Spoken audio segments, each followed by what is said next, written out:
Good morning, students. I, Chandrima Banerjee, your English teacher from DAV Public School, is going to teach you a very vital chapter from English language, and that is voice. In this lockdown juncture, when everything has gone to standstill and everybody is feeling a little bit bored in their being confined in their house, we, the teacher, took it as a responsibility to impart you with a bit of knowledge. And for that purpose, here I am to teach you the chapter voice. So, what exactly does voice mean?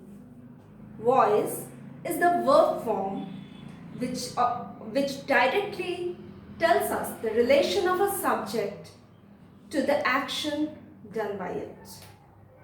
For example, let's come here. Ram killed a snake. If we take this sentence as an example, Ram is the subject or the doer of the action. Killed is the verb, that is the action word, the action that Ram performs, and upon whom the action is performed, that is the snake, becomes the object. So, a voice tells us the relation of a subject to its verb. Now, how many kinds of voice are there? There are chiefly two kinds of voice: active voice, passive voice. Now, let me tell you what exactly does active voice mean. A sentence in which the subject comes first, then the verb, and then the object.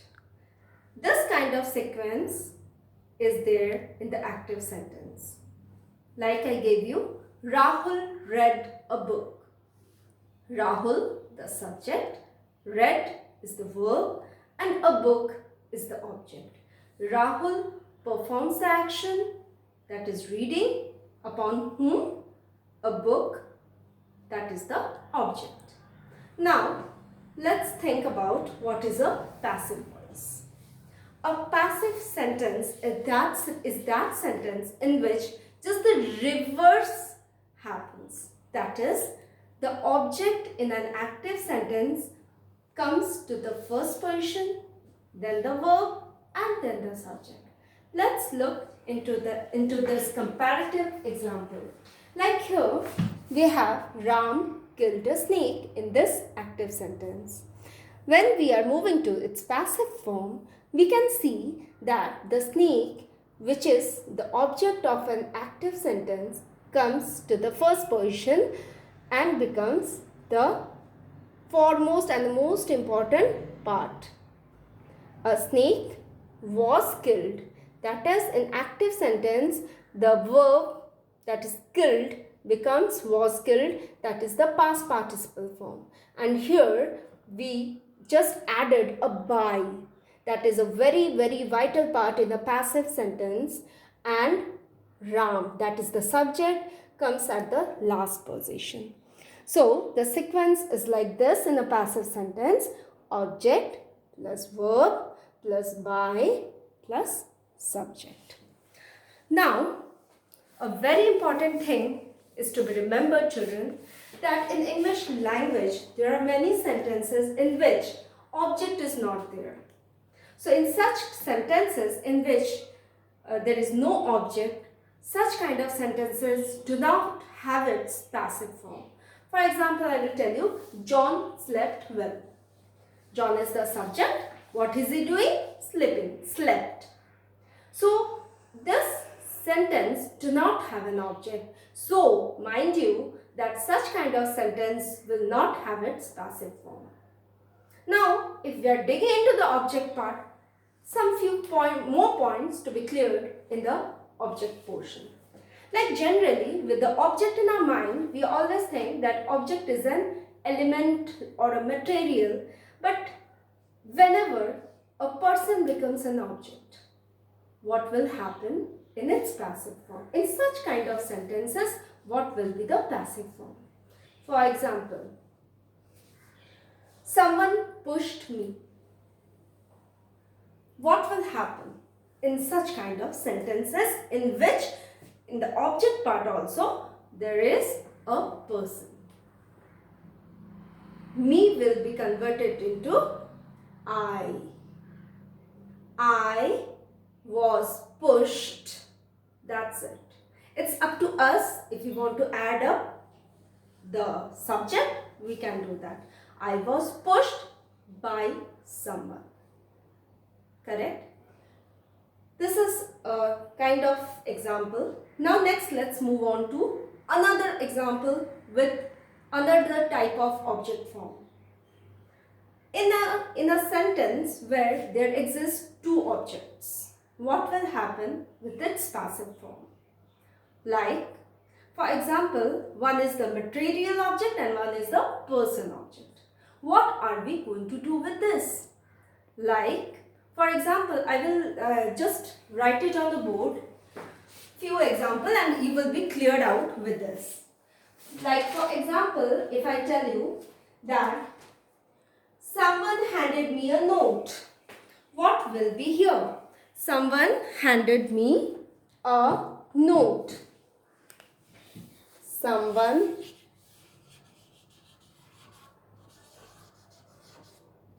handed me a note.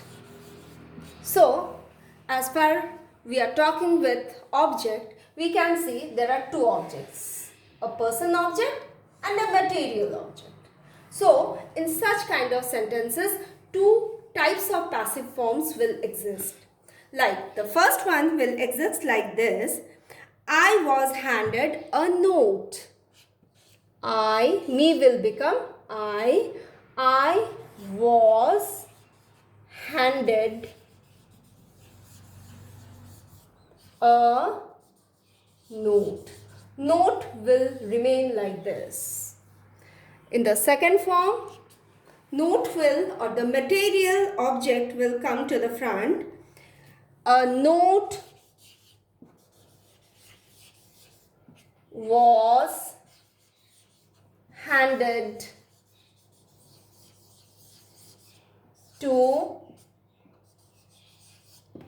me. So students, you can clearly see this, that in such kind of sentences where two objects are present, one person object and one material object, we have two types of passive forms. I hope it is very much clear to you. Now, with clarifying the object part of the passive form, let's move on to subject. Now, in case of subject, if the first type I am telling you, like when the subject is not known, or rather you can say when the subject is not that important. In such kind of sentences, we are not going to specify the subject. Like, I will give you one example. For example, like when subject is not that important, somebody cleaned the room, for example. Okay, I will just take the example. Somebody cleaned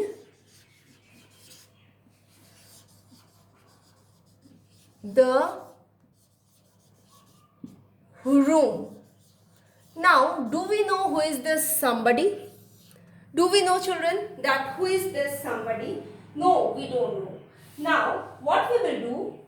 We will simply omit this part and we will say in passive form we will simply write the room, which is the object that will come first. The room was cleaned. We are going to omit the object. Now, the second kind of type of subject issue is that when it becomes obvious that who is the subject. Like, whenever we are sure that that particular person usually does the work, so we never mention it. For example, the maid cleaned the room. We already know that the maid is the only person who cleans the room. So whenever we are going to take it as a passive form, what we are going to do like that? We are going to just convert it. Like the maid cleaned the room was cleaned. There is no need of mentioning by maid. So all these examples are there of the passive form. So we have clarified the object part and we have also clarified the subject part. Now